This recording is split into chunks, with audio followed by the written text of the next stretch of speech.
Christmas. I'm Chism. I'm Chism. I'm Chism. I'm That's great. I'm Chism. All right. I'm Chism. Ho, ho, ho. Merry Christmas. That's great. Yeah. Ciao, Fudge Packers. Welcome to Pure Boys Podcast. I'm Adam and Chizz. And I'm Steve. And I gotta say, I'm very nervous today. My hands are sweating like a couple of leaky faucets. Oh, no. And that's not a euphemism. Oh, why are you so nervous today? I don't know. I feel the need for speed. The drug. Yeah, of course. Yeah, I'm feeling sluggish today. I need to, and my brain is foggy. What constitutes a speed? I know speed is just an overarching term for a bunch of different pills, I think. I don't know. Boy, that's an interesting question to start the show off. Isn't it? I don't know. Ephedrine, right? Like, that's speed. I only know that because there was a girl that we knew in a city that we lived in who was, like, really into ephedrine. So That's cool. I think that's speed. Well, you know her, too. You know who I'm talking about, yeah. Yeah, ephedrine. That sounds like a name that'll put you to sleep. That doesn't sound speedy at all. Yeah, it sounds like something that you'd have to pay income tax on.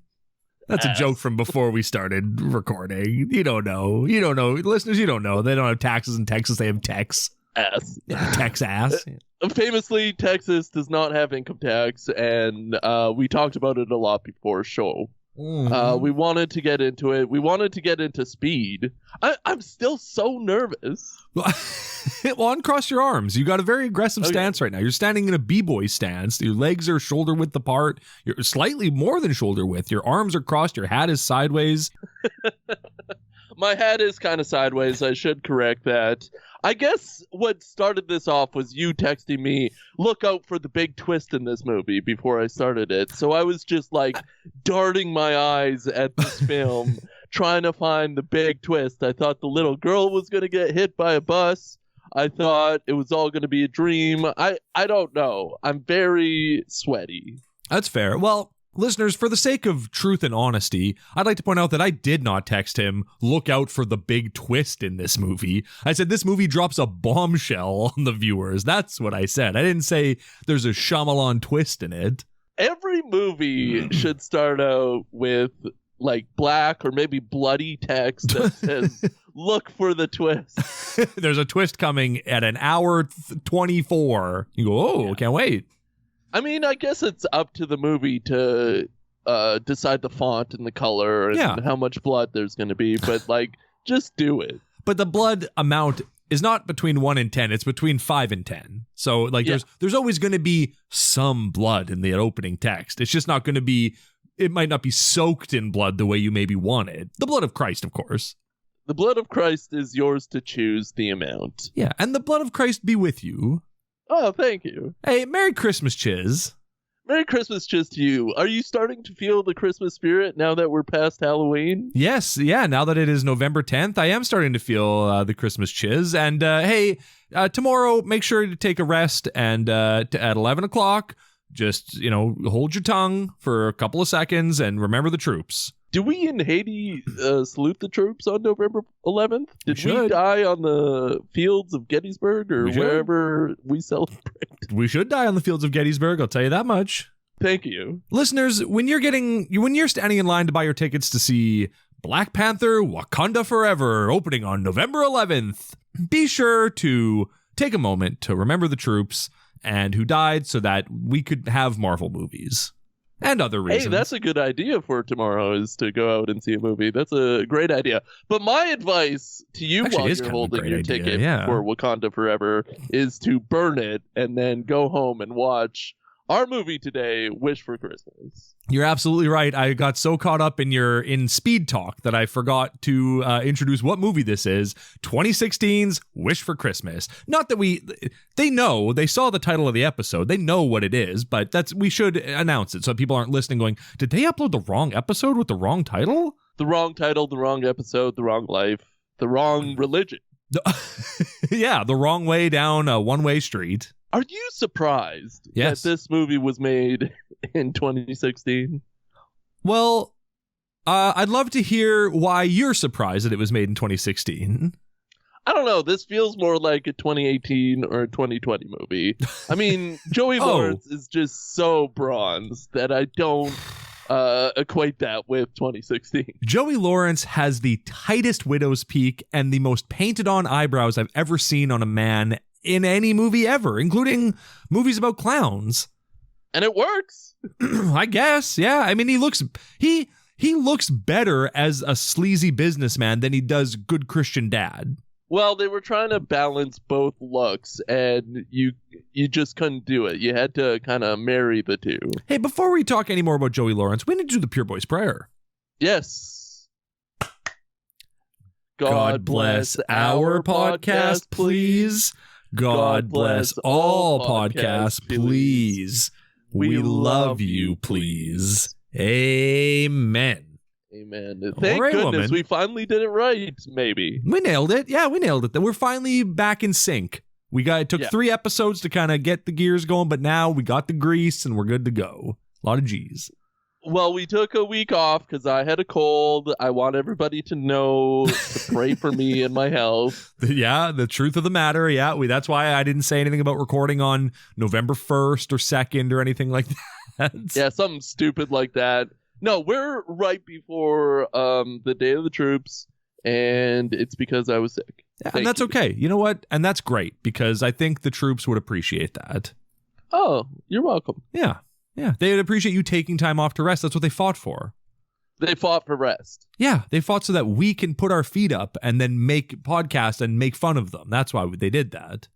The brutality of war is also fun. Like being able to like shoot a man in his head and watch his lifeless eyes just like stare back at you. To watch the life drain out of a man's face, or a child, or a woman, or a dog, whatever. War is hell.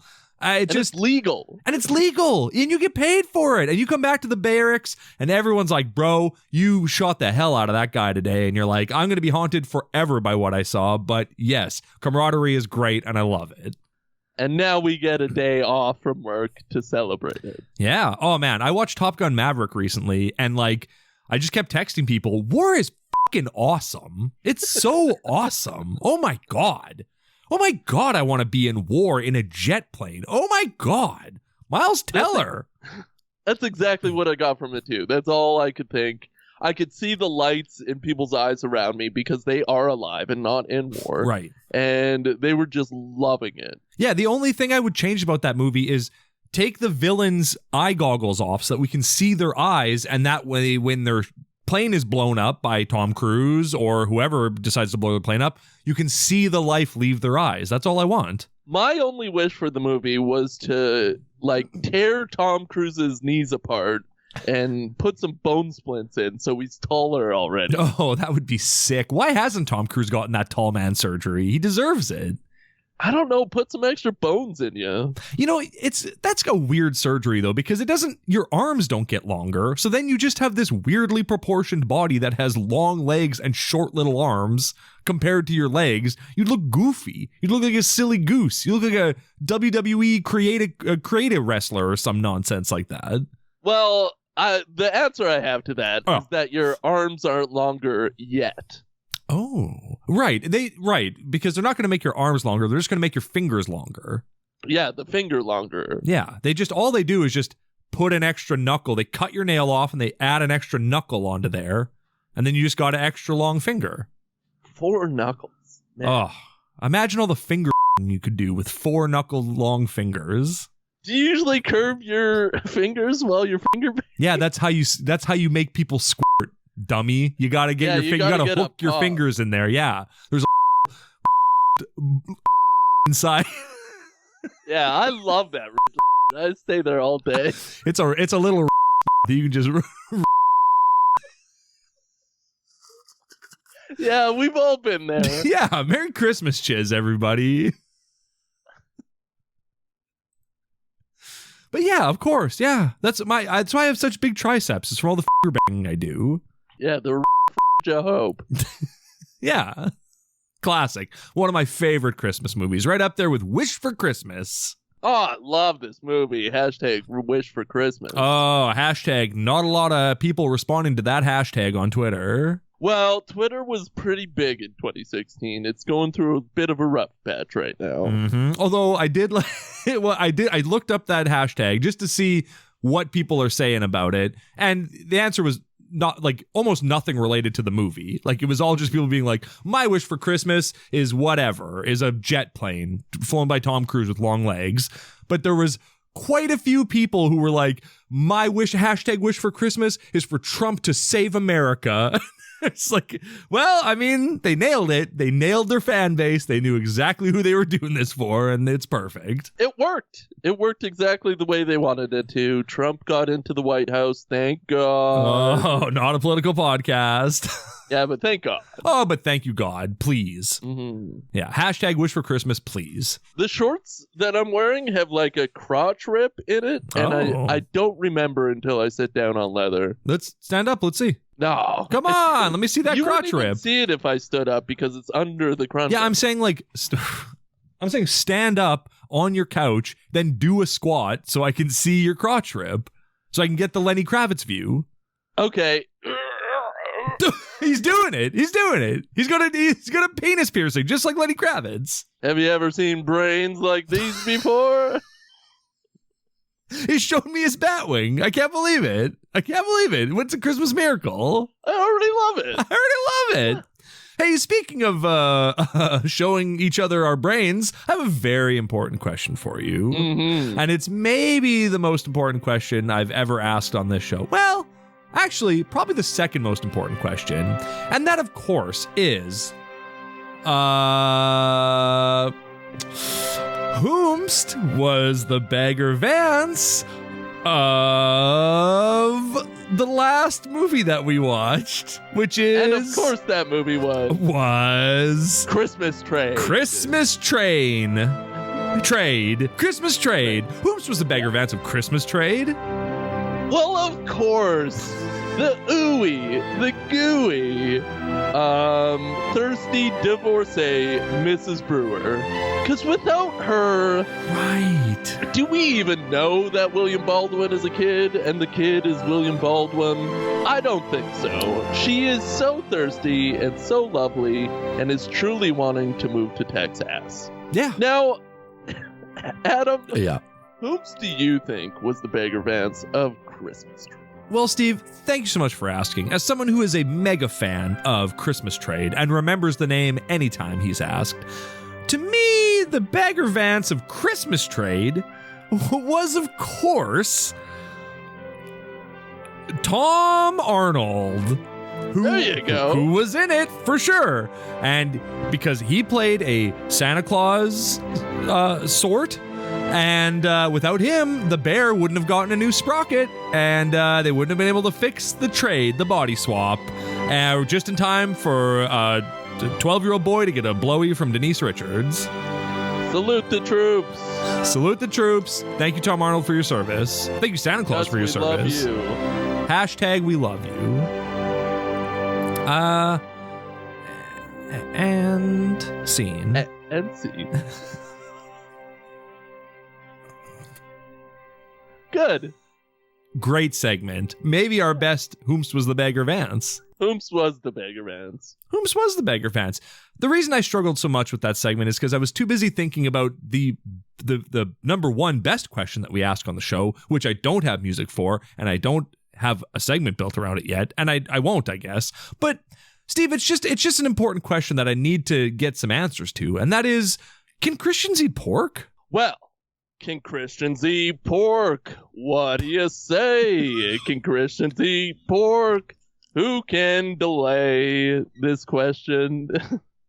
Good question. Who can delay this question? That's the real question we should be asking. It was a perfect rhyme. I had different lyrics to that song earlier. What were they? Well, it was can Christians eat pork? Yep. That's the question of the day. Can Christians eat pork? Who can say? Oh, that's really good. Why didn't you sing that? That's really good. That's like, yeah, who can delay this question? Yeah. Who can delay this question? I think works though. But yeah, or should I re-sing it? You should re-sing it. Do the OG original men lyrics that you had written, but then add another stanza of King Christian D. Pork. Who can delay ... this question? Perfect. I don't know if I could put that all in my head. Well, okay, fair enough. Next week we'll we'll figure. Yeah, we're workshopping the theme song. We'll get it all sorted out. Don't you worry. Maybe we'll do a back and forth, like get some choir. Oh, a little call and response. I say potato, you say tomato. You say potato. Yeah. Oh, geez, we're not on the same page at all. I like to double up the potato. Who says potato? I say potato, potato, potato. That's a better song. Who says potato? I say potato. It's very like aggressive and threatening. Who says potato? Like the devil would say. Potato, potato. He's just down there in hell singing potato, potato. Yeah. And nobody's any of the wiser. I mean, I kind of don't hate a sequel to that, like whatever that initial song is called Who Says Potato. That's a good idea for a song. That's call and response if I ever heard it. Oh, yeah. Who says potato? Only friggin' donkey brains. That's who. Only a bunch of goofs. Yeah. Bunch of earwolves. Shout out Earwolf. Yeah. Thank you. Hey, can Christians eat pork? Yeah, I guess we got to get down to that. All right, we answered it. Yeah, I guess.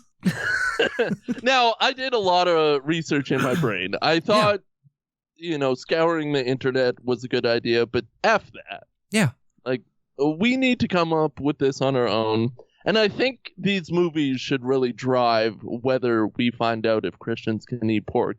And to my knowledge, I didn't see any pork eating during this movie. We don't know what was on the pizza that the homeless Santa Claus was given. There's 2 pizzas in this movie, and they both look terrible and old and cold and not good at all. They look like 7-Eleven pizza. Yeah, but worse. Oh, yeah. And some, those pizzas are like the pizza that the family eats together. We're not going to get too deep into the movie now because we still have another segment and we're not done Can Christians Eat Pork yet. But like the first pizza that the family eats together is only like somewhat cut. Like it's like they gave him a whole uncut pizza and then they, much like a birthday cake, cut slices out of it, which is like, that's madness. What? Go back to hell with that idea. We hate you for it. Well, it's like the original idea was to have just like a piece of paper with a picture of a pizza on it, and that will get like worked out in editing. Yeah. And then they obviously found out that didn't work, so they took a frozen pizza out of whatever place they were staying at and cooked it and didn't cut it properly. I mean, didn't even cook it probably. Just threw it on there frozen, and we're like, oh, you know what? This doesn't look like a pizza, though. We need to cut a slice out of it. Yeah, we need to cut a slice out of it. Yeah. From now on, though, I am going to, anytime I order a pizza, I'm just going to ask them, hey, can you please not cut the pizza for me? I'd like to cut it myself, slice by slice, like a maniac. That's good. It saves them time, and it gives you something to do. And they don't have to clean their wheel. Oh, thank goodness. I know. Is that a euphemism? Yeah, well, I mean, at this time of year, you bet it is. God, I love God. Oh my God, I love God too. Is it wrong to say, oh my God, I love God? Is that? I don't think so. It's like, I feel like they kind of cancel each other out. Like, yeah, you're taking the Lord's name in vain, kind of. Oh my God is like a naughty nish phrase. But then you're saying, oh my God, I love God. So it's kind of like it's a wash. Yeah, it's almost as difficult as Can Christians Eat Pork, but not quite. Well, join us next week for our newest segment, Is oh my God, I love God an okay phrase to say? Oh, oh, oh, oh, oh. Oh, I thought you were singing your Unbelievable. I is. Oh! Hey, speaking of Unbelievable, we got to get to everyone's favorite segment. Great segment. Thank you. Kevin Sorbo, Tweet of the Week. All right, Kevin, what do you got for us today? The tweet of the day came out at 12:20 p.m., right in the middle of his meatloaf sandwich. What day? November 4th, 2022. Oh, this isn't even even a day of significance? I don't think so, but it is way before the midterms, which I was really hoping you were going to have a midterm election tweet from Kevin. Something about the red wave or something like that. I don't know, I was hoping for that. But what do you got? He was being very political, and I got uncomfortable about it. Again, I'm very nervous today. Fair enough. Now, the tweet from Kevin Sorbo was thusly, I've noticed a lot of people don't seem to understand how free speech works. Well, yeah, I guess so. I think this has all to do with Twitter. Definitely. Elon Musk, and him wishing that he bought Twitter instead. Yeah, well, sorry, I was just reading Kevin Sorbo tweets to see if I could find a juicy one about the midterms. I knew you were just staring at your phone like, hey, I need to get a better tweet. No, this was a perfect tweet because I don't remember what it was. Read it again for me, please. And I won't look at Kevin's Twitter this time. You better chop and screw this so expertly that it makes me seem like a genius. I can't. Now, the tweet of the day is that you don't remember. I've noticed a lot of people don't seem to understand how free speech works. Yeah, okay. Well, good for you, Kevin. Great for him.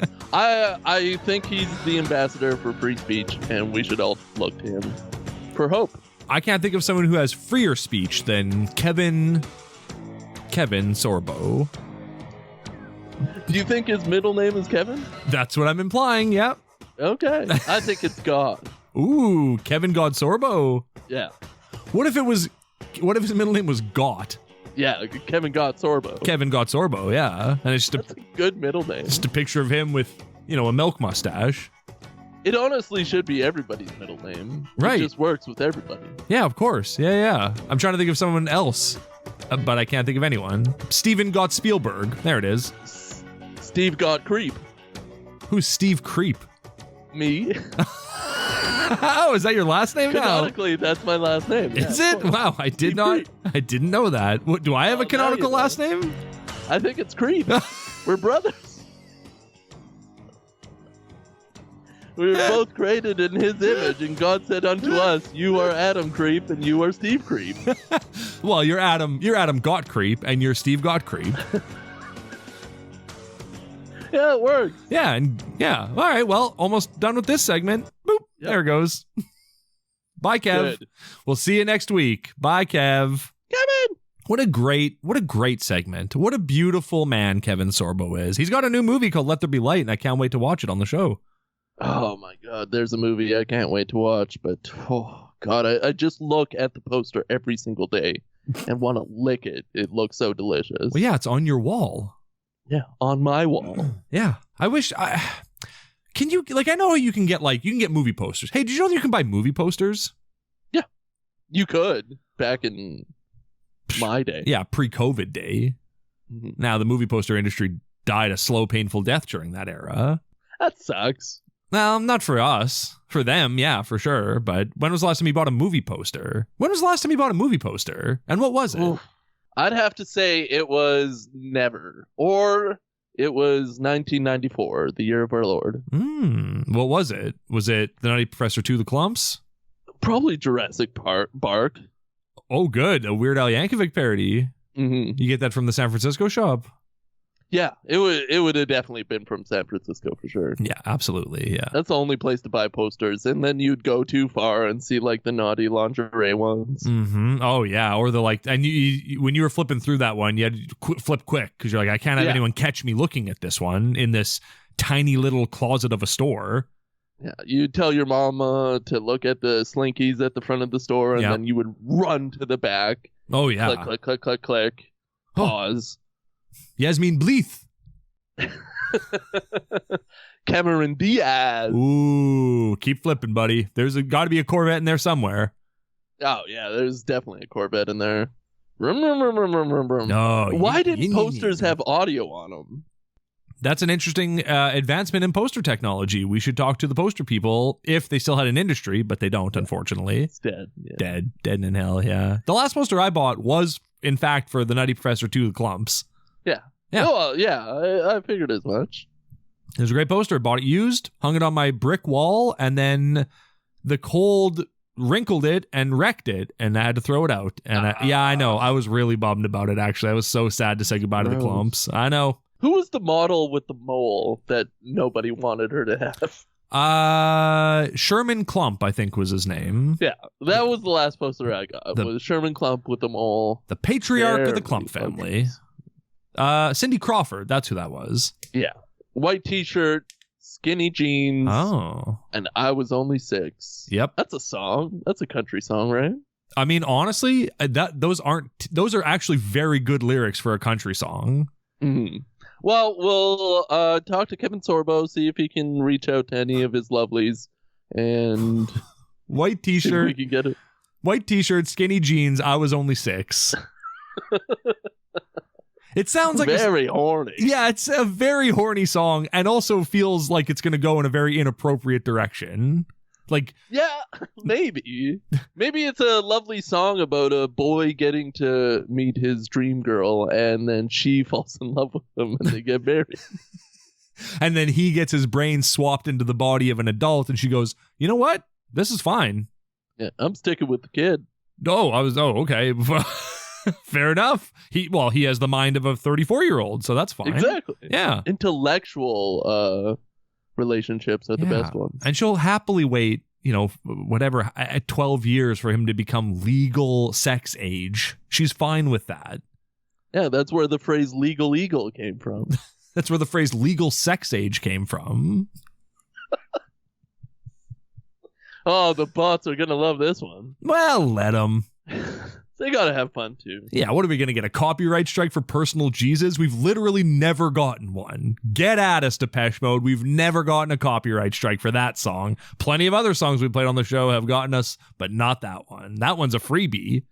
And you've definitely said Depeche Mode before. Oh, definitely. I'll say it again. Depeche Mode. Which is the key word here. Yes, that's what the bots are gonna grab. Hey, let's go. Let's God. It's time to talk about Wish for Christmas. Please wish for Christmas. Sorry, I gotta stop touching my ear. Yeah, you do. You have COVID.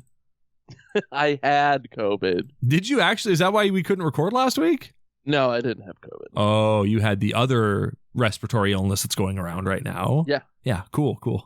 Dope Chizz. Hey, you know what the first surprise of this movie is? The first twist, I guess? The opening title card? The Universal logo, yep. I couldn't believe when I heard ba ba ba ba ba ba ba ba ba, and I went, wait, what? What? Is this a real movie? Yeah, I was very groggily starting this movie because it was in the wee hours of the morning. 10 o'clock your time. Exactly. And I'm getting set for another crappy Christian movie. And boo, bad take. All of a sudden, there's ba ba ba, and I'm like, "Wow, this is a mistake. I definitely turned on the wrong movie or the wrong streaming service." But Universal backed this, and along with Mustard Seed Entertainment, I believe. Yeah, that's when I knew I was watching a Christian movie. Is when after the professional logos came up, Universal, and then Pureflix, obviously, because they bought the rights to this movie, I would assume. Then the first thing we see once the movie starts is Mustard Seed Entertainment. And I went, oh, there it is. All right, yep, got it. Mm-hmm. Well, it seems like Pureflix and Mustard Seed hit a slam dunk because they made a movie so good that Universal had to have it. That's true. That's a really good point. That they were like, we need this for our faith division. Well, Joey Lawrence, that's all you need. And the director of Switched. Well, future director of Switched. Really? Yeah. Same guy. He has a type, because this is basically a Switched movie. It is, actually. Weirdly enough, it is a Switched movie. It's parents that are switched with non-religious parents. Yeah, it follows the exact same beats. Yeah. Throughout the whole movie. It's very formulaic, and it's basically a Switched movie. Oh my god, yeah, that's blowing my mind right now. Yeah, you're absolutely right. It is just a Switched movie. Wow, we watched 2 Christmas Switched movies. What a special treat. It is a special treat. There's also a Santa Claus figure that you don't know if he's Santa Claus, similar to Gus. Well, no, you know he's a homeless man who sleeps on a bench in his Santa Claus outfit. You know that. That's shown in the movie. You know that for a fact. Why would you sleep on that bench? It has no cover or like environmental protection whatsoever. It doesn't look comfortable. Find a box. Yeah, also, the town would not allow that. They would have put murder spikes on that bench so you couldn't lay on it, dummy. We don't want homeless people, cruddying up our benches. It's Christmas season. Go to the gutter. Get out of here. Out of sight, out of mind. Benches should definitely have murder spikes on them. They do in most places. They don't want kids skateboarding on them, grinding on them, and they don't want homeless people sleeping on them. Well, they definitely don't want grinding. No. Do you think he'd get some on that bench? Just out in the middle of town square? I hope so. Oh, it's his bed. That's true. Yeah, he's getting topped off there, and people walk by with their kids. He goes, "Please, some privacy. I'm in bed right now. I'm in my bed. This is my house." Yeah. Yeah. God, that's like, why wouldn't you sleep in an alley or like somewhere where you have some protection from the elements? If you are homeless, be smarter about it. Go anywhere. Go over a sewer vent. Go live under somebody's porch. Yeah, don't go live in Boston or wherever this movie is set. They mentioned Boston, and the whole movie was filmed in Massachusetts, but like, they're not in Boston. They're in like some podunk little town, I guess. No, they're definitely in some place that's in between Boston and Los Angeles. There's no snow on the ground. Vegas. It looks warm as hell. Yeah, where are they? They are not in Massachusetts. Or if they were not filming at Christmas time. No, definitely not. They're all sweating when they have anything heavier than a t-shirt on. And they're all... So I don't know where they are. Probably hell. Yeah, they're all wearing Hawaiian shirts and flip-flops. And they're like, oh, this Boston weather's so chilly.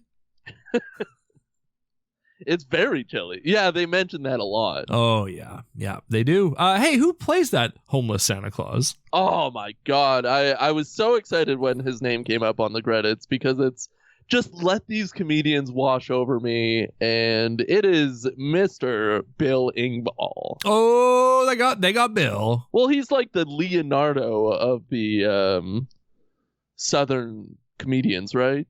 Oh, the Blue Collar Comedy Tour? Yeah. I mean, hey, that's a really great... Yeah, okay, that'll be a fun game. All right, so Bill Engvall's the Leonardo, obviously. Ron White is the Raphael, obviously. He's the angriest out of them. Yeah. Very good. Larry the Cable Guy, Michelangelo, of course. Perfect. And Jeff Foxworthy, Donatello, the big friggin' nerd. With the glasses and everything? Yeah. He does machines. It was a great game, and it also worked flawlessly. It really did. Wow, that's kind of incredible how easily they fit into those archetypes. It's almost as if those are universal archetypes that you could put anything in. The Scooby-Doo gang, It's Always Sunny, all the different... Well, not It's Always Sunny, they're a bit different, but all the different archetypes. Yeah, but then you just combine characters to fit it into your archetypes, which is what archetypes are for. That's true. Yeah, beautiful. Hey, that was fun. Good segment. That was a really good time. I think Larry the Cable Guy is Michelangelo. He eats a lot of pizza. He says yuckety things, and he doesn't really contribute to the whole. Yeah, he's got a joke called poop lasagna. That's good. Do you know what poop lasagna is? I can tell it. I can explain it to you. I can ruin his bit. Explain it to me, please. Sure. So you take a poop and then your toilet's not working properly. So you put your toilet paper in, but then you have to poop on top of that toilet paper later, and you put more toilet paper, and then you poop on that toilet paper and put more toilet paper on top of that, and now you got a poop lasagna. Oh, that's cool. I see those a lot at like malls. Yeah, I'm a custodian now, and I see that a lot, and I love it. You see that a lot? Oh, all the school time. Thing too? Every night. Yeah, it's poop lasagna all the way down. Well, poop lasagna to you. And poop lasagna to you. Yeah, God, Bill Engvall. What a treat to have Bill Engvall in your movie and have him say nothing funny. What a delight. He is more there for his charisma, I feel, than his jokes. He really doesn't get a platform to tell any funny things. No, he's a sad, homeless Santa Claus. And he looks too homeless. Like, everybody else is very sexy, make-upped and proper and clean. And I don't know, he's filling out that role a little too much. I wonder if he did his taxes. His texts? As Beautiful. Beautiful. At least Medea knew how to use a blue-collar comedy guy. Very true. I felt like they used him for what they wanted. They wanted somebody to relate to this little girl, and he's basically a little girl. That's true. And at no point did he go, here's your sign, which I was very disappointed. I really thought that, like, when Anna's the main character, when she realizes she needs to, like, let God into her heart, he would give her a Bible and go, well, here's your sign. She's like, oh, I'm waiting for a sign. And he goes, well, here's your sign. And she goes, you should take that on the road. Blue collar comedy tour. Wow, you're like a blue collar comedy man. Do you know 3 other guys that have similar views to you but are slightly askew? Have you ever heard of poop lasagna? Not to take it back to poop lasagna, but like, how long is this bit? Oh, I mean, it's a whole album. He's got an album called Poop Lasagna where he breaks down the layers in detail. Okay, that's good. That's meta. Yeah. That's what the kids want. It's a double album. I was shocked to find that out. I thought it was just going to be like an EP or something, but no, it's 2.5 hours long. I think we've talked about this before, but every time you hear EP, do you think eat pee? We have talked about this before, and of course the answer is yes. It boggles my mind that people aren't laughing when they say EP. Okay. It sounds like eat pee. They say it's so serious. Yeah, it's so funny. Eat pee, go home.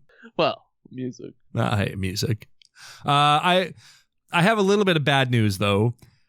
We aren't going to be able to like do a whole run of blue collar comedy tour people in Christian movies because Jeff Foxworthy doesn't have any like Christmas movies and renounced religion too.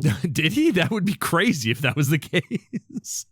I don't think so. He's full bore Mormon. And Ronald White, I don't think has any Christmas movies either. So unfortunately, we can't do a I mean, damn. Maybe we'll have to just do like a blue collar month. That would be fun. Well, they could star in our Christian movie that we're writing. I mean, Larry the Cable Guy is in Jingle All the Way too.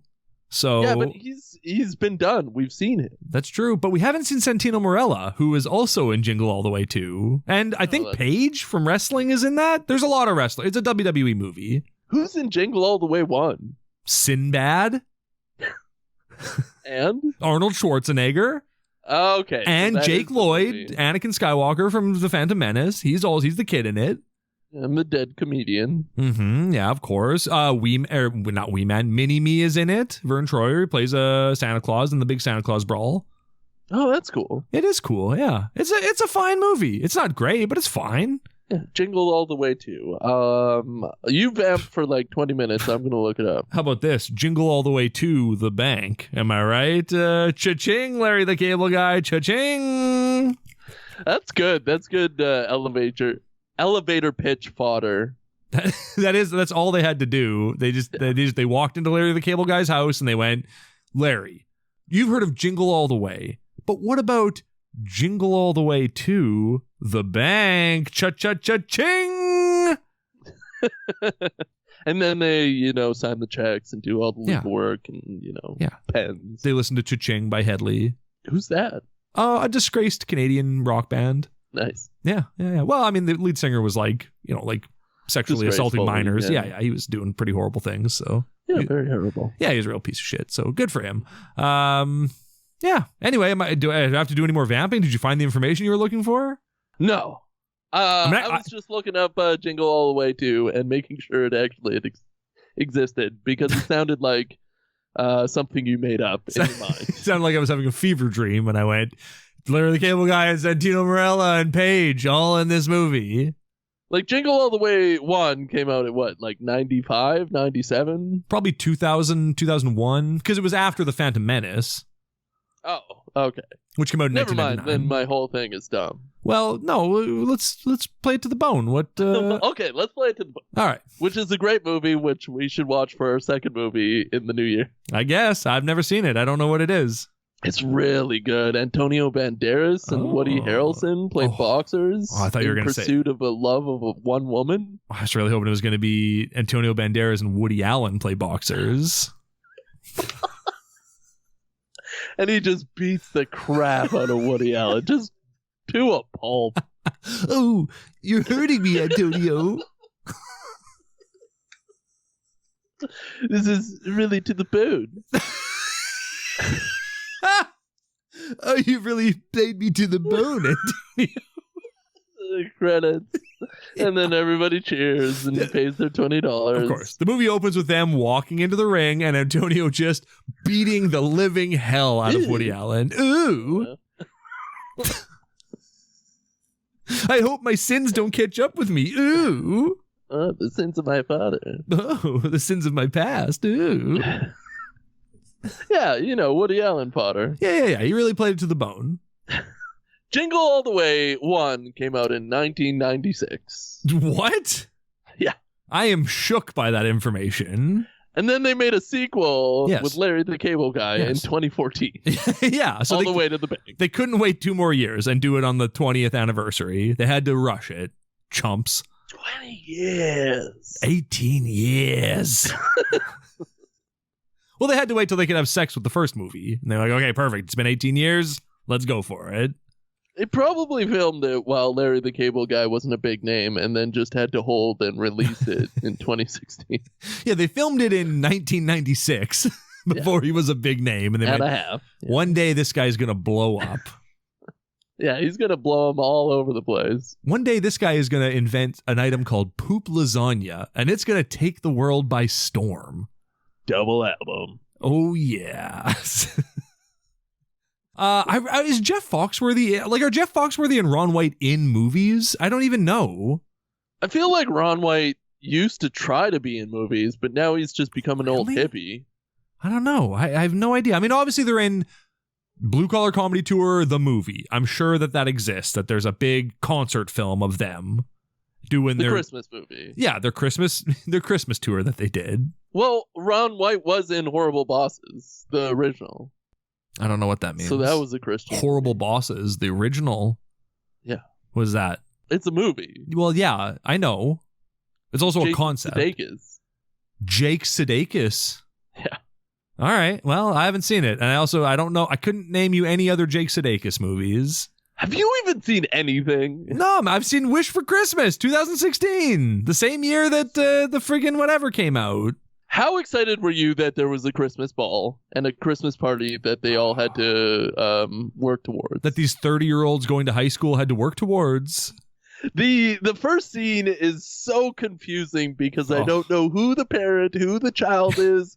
I thought the mom was like a grandmother and the teenager and the main guy were a couple. I mean, yeah, it was a very weird mix of ages and, I don't know.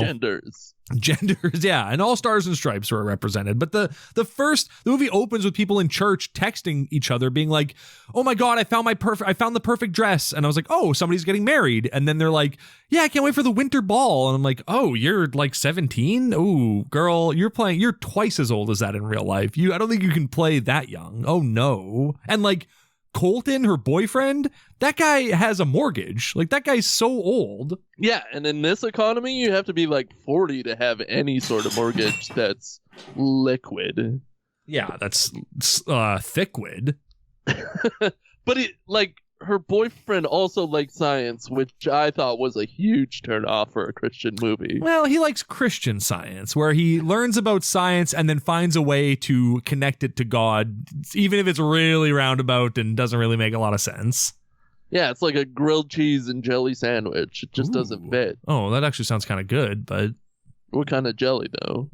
Grape, always. Yeah, but with cheese? Any other jelly's a waste of time. Yeah, you've eaten a charcuterie board before. You've taken a little wedge of cheese and a grape and put it in your mouth at the same time. That's delicious. Yeah, a little bit of like a hard cheddar and like an apple, like a slice of apple. You're giving me a hard cheddar. We should compare charcuterie someday. Sure, I have one every Christmas. That's my Christmas meal. Yeah. Yeah. I mean, geez, what is there to say about this movie? Family super religious.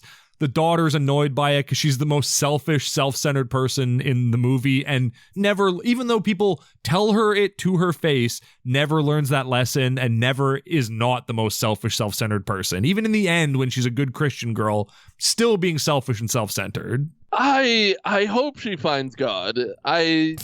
She's a real piece of crap during this whole movie to her friends, her parents. She even wishes her parents' religion away. And it works. Yeah, well, she's Jesus, so of course it works. Like, does it? I don't understand why it works. It's just kind of like, she just jumps into bed and goes, I wish my parents weren't religious. And then the next morning wakes up, oh God, that thing I said in jest has come true. My parents aren't religious anymore. Oh no. Well, is it because she puts a can in the change pile? Yep. Or does that happen after? I think that happens before. Yeah. But she doesn't. Bill Engvall is collecting money because he's homeless, and she gives him a can, and he says, and like, it's so rude. She sees what he's doing and goes like, here's my empty. And he goes, what? This is garbage. She goes, it's 5 cents. And he goes, fuck you. And then the end credits. Word for word, that's exactly what happens in the scene. And then Engvall gets so upset that he prays to God and makes God get her wish to come true. Well, he says, please. He says, I hope, God, please let this woman's wish come true, please. Please let this 30-year-old woman have her wish come true, please. There really should have been a concurrent scene where they're both on a screen, and it's just cut in half, and it shows big Bill Engvall praying to God and saying please, and her wishing that her parents' religion would go away, and that would make sense. Did you say Bing Engvall? Classic Bing Engvall. He's such a corporate slave sometimes. That's why I don't really follow him too closely. I mean, I don't blame him. They backed a dump truck up to his house full of money and said, look, just change your name to Bing Engvall to promote Bing, please. He said yes, signed all the papers. Then he realized that these were Bing bucks and didn't have any actual value. Oh, I got so many Bing bucks coming out of my Yahoo. Now it's a double negative. Yeah, that was pretty good, though. I pulled another search engine out of my Yahoo. This is going to go down in the history books as the search engine episode. Oh, yeah. People are going to be, when they're searching for episodes, they're going to go, we want the one that talks about poop lasagna and Bing and Yahoo. That's the one we want. They didn't say Alta Vista yet. They have. What was the movie? Wish for Christmas.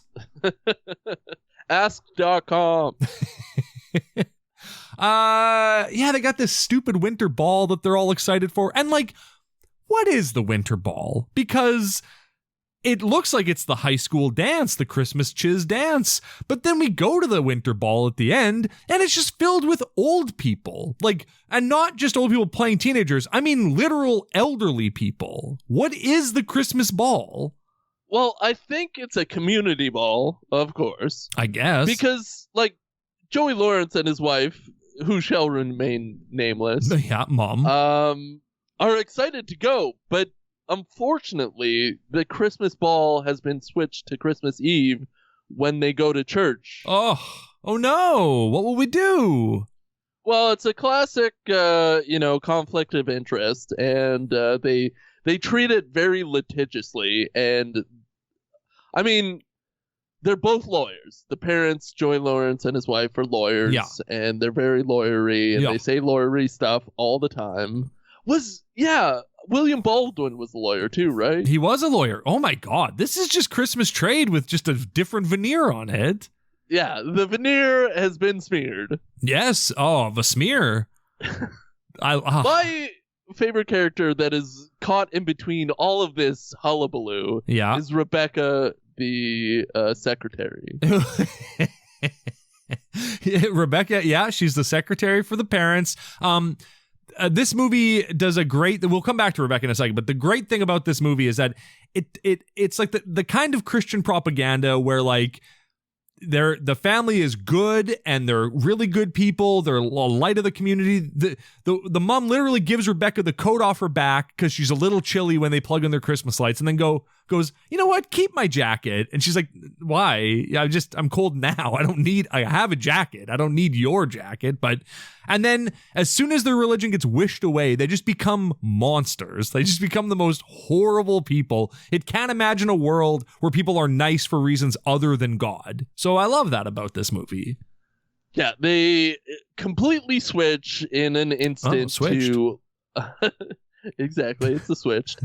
They completely switch to people who love money, hate their neighbors, and at all costs want to dote on their child and think about money in their phones. And weirdly enough, they don't Joey Lawrence doesn't covet his neighbor's wife or anything like that. Like they kind of go against some of the commandments, but they should have done a complete flip of them where now the parents are stealing, they're murdering, they're taking God's name in vain. They've just become monsters. Go against the commandments. That morning she comes downstairs, Joey Lawrence should be effing the neighbor on the dining room table, and the wife should be eating a pound of cheese. Beautiful. Yeah, hard cheddar. Yeah, apples, the whole thing. Beautiful. Yeah. The whole moral compass is so dumb because just because you're not religious doesn't mean that you hate people. Wrong. And can't lend things to other people. Wrong. That is what it means. You're right. The only people that do nice things are Christians. Everyone else is a piece of shit. Yeah, they're only out there for themselves. What kind of moral compass could they possibly have if they don't have God in their lives? Their moral compass points towards buying a brand new Corvette. That's where their moral compass points. Or a Mini Cooper that's also a convertible. Go with that one. Right? Yeah, don't go with the Corvette with heated leather seats. Leather seats are trash. Why would anyone but it's got power everything. Well, it does have power everything. I do love that Joey Lawrence is like, power everything. I like that. Yeah, man, it's a Corvette. It's not going to have manual windows. It's a Corvette, a new Corvette. I just imagine them saying cut and the director going over and whispering in Joey Lawrence's ear, hey, say it has power everything. Hey, I got this great script for a movie called Switched. Do you think we could just rewrite some of it and turn it into this movie? Switched. I love the idea of going to buy a brand new Corvette and going now don't try to upgrade me with your power windows and all that. I want the base model Corvette. Nothing fancy. I just want a Corvette, but I don't want to pay for tilt and cruise and any of that crap. You're not going to upsell me on anything. Sir, this is a bare bones used car lot. We don't have options. The only option we have is heated leather seats in this brand new 2016 Corvette. Beautiful. It's got power everything. It's got a backup camera. Why? Why would a Corvette have a backup camera? Well, so you can see who you're running over. Or you can see who you've run over. My wife. Hey, is not given a name in this movie. Nope. Yeah, so they're just pieces of trash after that. Good for them. Yeah, and them being pieces of trash makes the daughter realize that she's religious. Well, and also it leads to Rebecca, their receptionist, getting fired because she wants to follow the 10 Commandments and they want to follow the 10 crack commandments or whatever the hell their new thing is. Well, Rebecca does suck. Oh, yeah. In one day, she rear-ended somebody and then also sent legal documents to the opposition in a court case. Yeah, that's true. She's a single mom who's bumbling her way through life. And she is taking advantage of these people's kindness, unintentionally probably, but still taking advantage of it. Which is keeping her in this path of life that is holding her back from being her true artist self. That's true. Yeah. Once she gets fired, she really leans into her art and then becomes, we don't know what happens to her. She has an interview to be the director of an art gallery. Yeah. She probably rear-ended the interviewer and didn't get the job or something. Mm-hmm. Definitely did that. Yeah. Went to the interview and had toilet paper stuck to her shoe. It also kind of says that religion is bad because it held her from being her true self. Yeah, there's a lot of weird messages in this movie. And Anna, I mentioned it earlier in the episode, that she's a selfish, terrible person the whole movie. and then finds God and then just shoves it down everyone's throat.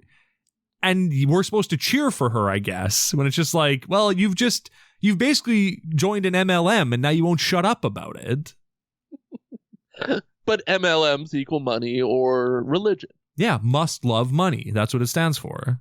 Must love monkeys. Hey, oh my God, we haven't even talked about like the unbelievable revelation in this movie. I can't believe we're almost an hour into this episode and we haven't talked about the bombshell that the priest drops on everyone. Revelation.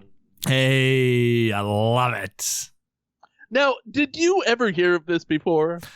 I mean, I grew up in the church. I grew up going to a Catholic church and know the nativity story inside and out. And, real quick aside, I love when she's talking to the priest and she's like, you know, the lamb was always my favorite part of the nativity. And he goes, yeah, mine was the baby Jesus. It's like, all right, bro. Yeah, but mine was the baby Jesus. All like, right. Very matter-of-factly. Calm down. Like, all right, bro, we get it. You're a priest. Good for you. You can like the lamb the donkey can be your favorite. It doesn't have to be the baby Jesus. And, like, the lamb is probably the Holy Spirit. It's gotta be. It's gotta be, yeah. Well, I mean, the big fart that Mary lets out as she gives birth to Jesus is the Holy Spirit. I think, if I remember the Bible correctly, I think that's what it says in there. Well, I think that's when the soul transfers from the lamb to the baby Jesus. Right, because Jesus' soul was in that lamb. Yeah, as the Holy Ghost. Of course, amen. And crazy enough, I've heard that story so many times in my life. Yeah? I've heard the birth of Jesus, so lovely, so without blood. And yeah, beautiful, swaddled. But I've never heard of ages. Oh, yeah. The fact that the priest just casually is talking to her about the Virgin Mary, which the fact that she's called the Virgin. Okay, we need to get something out of the way right here. The revelation that the priest drops on us is that Mary is 13 years old when all this goes down. 13. 1-3. And nobody blinks an eye. Nope. Not Rebecca. Anna doesn't bat an eye. Rebecca Actually, doesn't Rebecca either. probably is there in the background. Doing something. She's like, well, she's making a painting of the Virgin Mary, and she goes, can I borrow like one of your daughters so I can get the face right of a 13-year-old girl that God dumped his spum in? Come on. Like, wasn't Mary a prostitute? No, that's Mary Magdalene. That's the other Mary. That's a different Mary. Yeah. But like, thank God. Oh my God, for real. She was 13 and married. Yeah. And that's supposed to like get Anna to like think of Mary in a new positive light or like a new affectionate light. Yeah.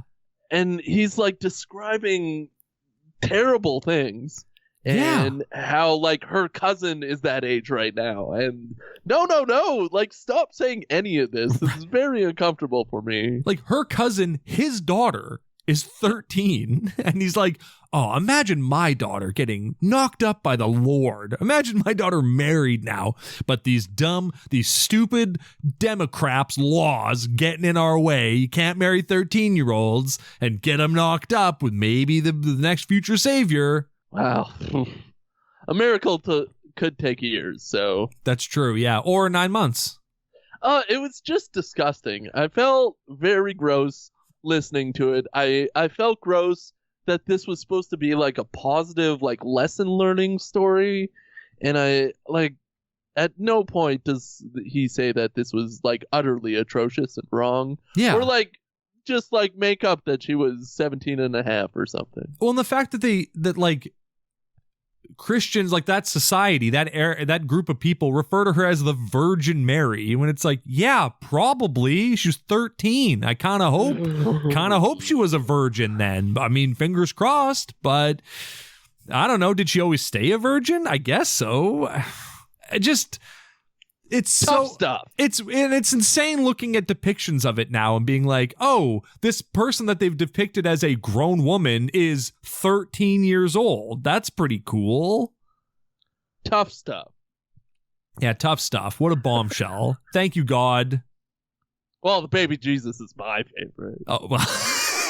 All right, fine. Mine's the donkey. Oh, cool. Mine are the 3 wise men that show up. No wise women, wise men. Get it right. Yeah, well, you can't traverse the desert if you're a woman. You get too much sand in your cooter. Of course, yeah, especially if you're 13. God, right on the back of a donkey. Yeah, break your hymen. Jesus. So she was 46 when Jesus was crucified. Wild. Yeah, still trying to figure out who she was as a person. Yeah, Jesus was crucified, and then she went through menopause. And that's where that started. The whole plot of the... Yeah. Yeah. That's cool. It's really cool. Yeah. I love this priest because I'm pretty sure he's an actual priest. Probably funded this movie.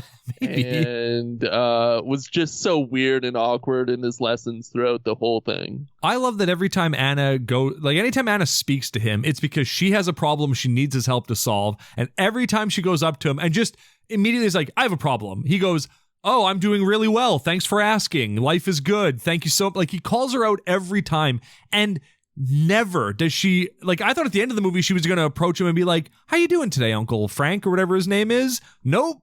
Never does that. Never learns a lesson. Beautiful. Yeah, just like slap him on the butt and say, hey, how are you doing today? That would have been a cute, like, lesson learned ending to this movie. Instead of being like, I'm going to buy this homeless man pizza and then eat it with him, even though, like, he's probably starving and I should just let him have the whole pizza so he can eat some of it later. But no, I'll eat a few slices of this absolute trash pizza and I'll give a speech at the ball that ruins the ball, and I tell everyone to go to church instead of having fun at the ball. A cute, like, liberal bullcrap title for this movie could have been Crap Pizza. Yeah, or Trash Pizza. Or like One Bossy Bitch. That's good. Yeah, I mean, I like Trash Pizza as well. And the poster of it is just Bill and her holding up pizza that just looks disgusting and has like no toppings. It is frozen pizza. It's 100% frozen pizza. You're absolutely right. Yeah, and that has been chilled, so the cheese looks like plastic. You know that, like, when it just, like, sits there forever under a heat lamp and then gets cool? And then they take a bite and go, this is really good pizza. And you go, prove it. Prove to me that it is. I don't believe you. Towards the end of the movie, they're having another interaction. She's trying to ask the priest, like, how she gets religion back into her parents. And he gives her some bullcrap explanation. And then she goes, I don't have time for that. And immediately, you got to have time for that. Yeah, you got to have time for it. The dance is tomorrow. It's one of those, like, script things that, like, should have been fleshed out a little bit when they actually, like, spoke. Like, oh, this isn't how people speak. But, yeah, they went for it. And I love that her making time for it is going to just, like a table outside somewhere and then just like reading 700 pages of her Bible in an afternoon from the looks of it, and then going like, good, I'll leave this for my parents to read. And they don't read it. Spoiler alert, they don't care. It does nothing to them. Yeah, you gotta have time for that. Well, they don't. They have lawyer stuff to do. They have the bank is foreclosing on houses and they have to help them. I wish at one point they would have yelled at her and said, I have lawyer stuff to do. I love that Anna is so confused as to what to do when, like, you made a wish, it came true. Why wouldn't your first thing to do be make another wish? She doesn't bring up the wish at all throughout the whole movie. It's like she completely forgot she made that. No, she tries to bring it up several times, but people instead tell her that she's being selfish and making this all about her and that she should shut her stupid mouth. And, like, literally, every time she tries to bring it up, people are like, I can't believe you're trying to make this situation about you. You're a horrible person, Anna. And she goes, well, you're right. Yeah, I have no rebuttal. It was during those scenes when they were really piling on her that I thought she was going to wake up at some point and this was going to be all a dream. Because it's like when people are yelling at her and they focus on that person, it seems like a dream sequence. Yeah, the way Colton's jacket is always kind of falling off his shoulders. He just can't do his jacket. He's got to show off his pecs. It feels very dream logic. Why wouldn't he do up his jacket? That doesn't make sense. It's winter in Boston.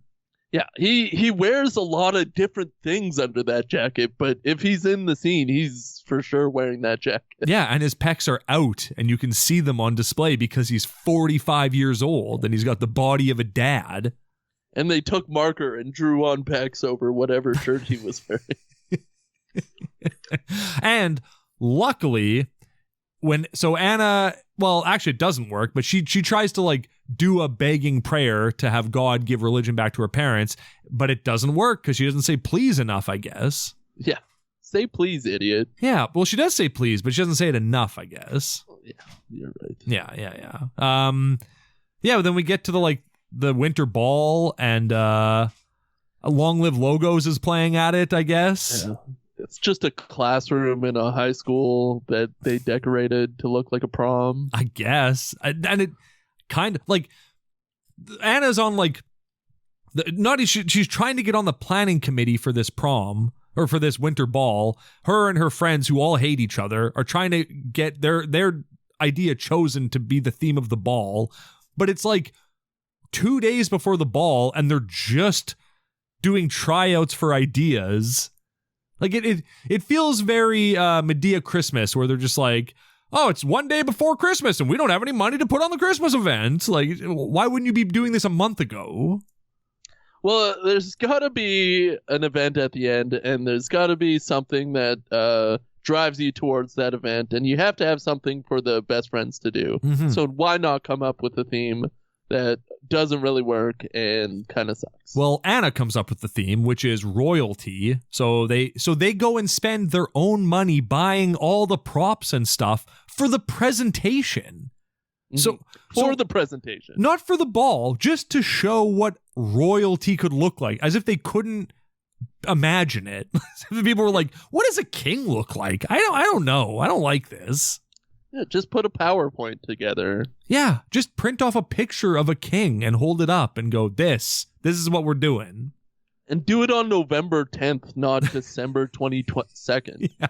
22. But I love that Anna has learned her lesson and is all about God. And so she shows up for the presentation to try to get on this committee. And she goes, guys, we need to change our theme. And they go, what do you mean? She goes, this theme is not going to work. And they go, well, this was your idea. And she goes, yeah, but the theme for the winter ball should be Jesus. And they go, fuck you, we're doing the king thing. And they just go, and then they get it. They do the royalty presentation, and the committee goes, that was the best idea we've had in 5 years. That was so much better than a bullshit Jesus theme or something nonsensical like that. Yeah, it's the best theme they ever had. They finally get to have fun at the Christmas ball. Everybody that was local used to hate this thing. Yeah, because it was always about Jesus before, and they were like, let's get rid. Why don't we do something fun instead of everyone in robes and dressed like lambs and stuff? Why do we have all these 13-year-old girls here? Why don't we have adults at this prom? Why don't we have the oldest adults we can find at this prom? Which they do.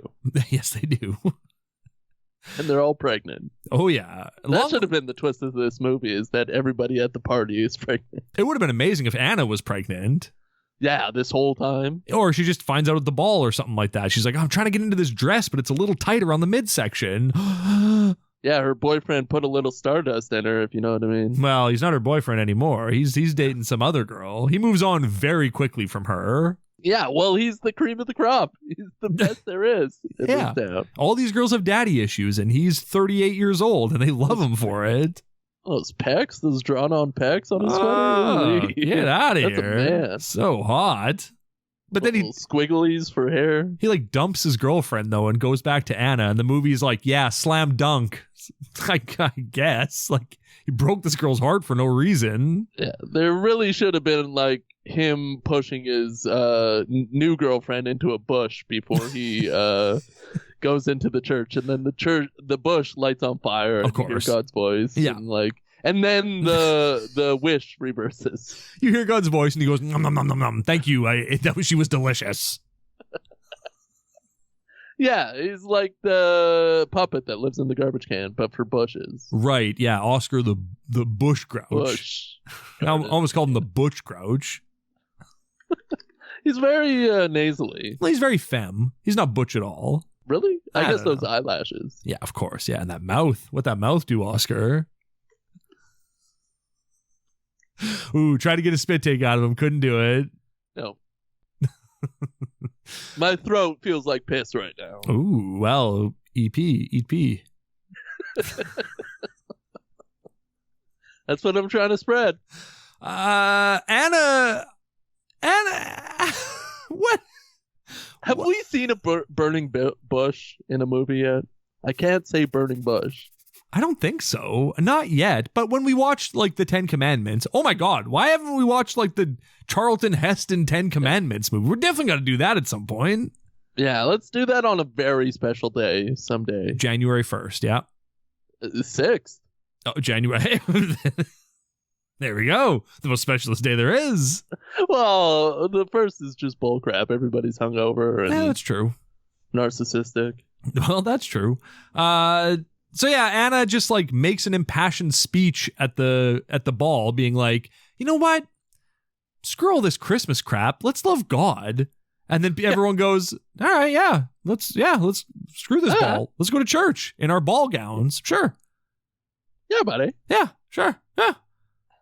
And then the movie ends. Like, I love that she shows up at church alone because nobody followed her at that point. She's there with nobody. Bill Engvall is there. And she just goes, I'm going to sit by myself. Yeah, her friends come in, see that she's alone. Sit still behind doesn't her. Sit with her. That's not where you sit during church. This is my seat. This one, what does my seat say? Hashtag wish for Christmas, all right? Yeah. What do they call those seats in church? Hashtags. Pews. Oh, yeah. Dude, where's my pews? Pews, where's my car? Pubes, where are my car? Why don't they just call them pubes? Hey, Steve, what did you think of 2016's Wish for Christmas?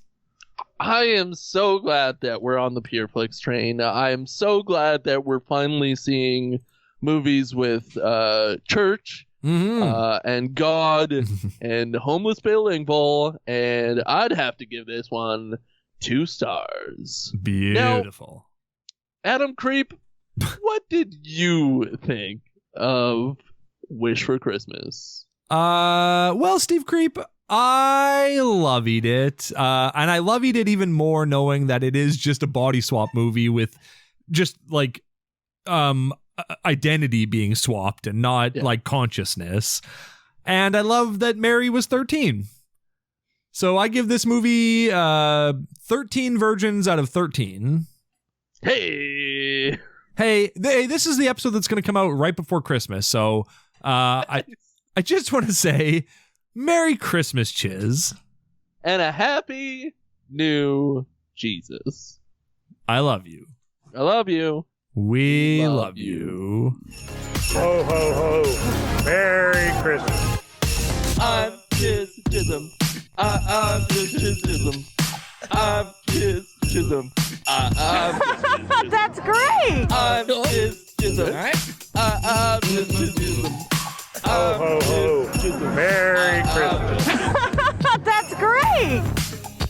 You know, I just realized the irony that like our Christmas Chizz theme song features Santa Claus so prevalently in it. Why is it irony? Because Santa Claus isn't real. God and Jesus is real. Isn't God Christmas?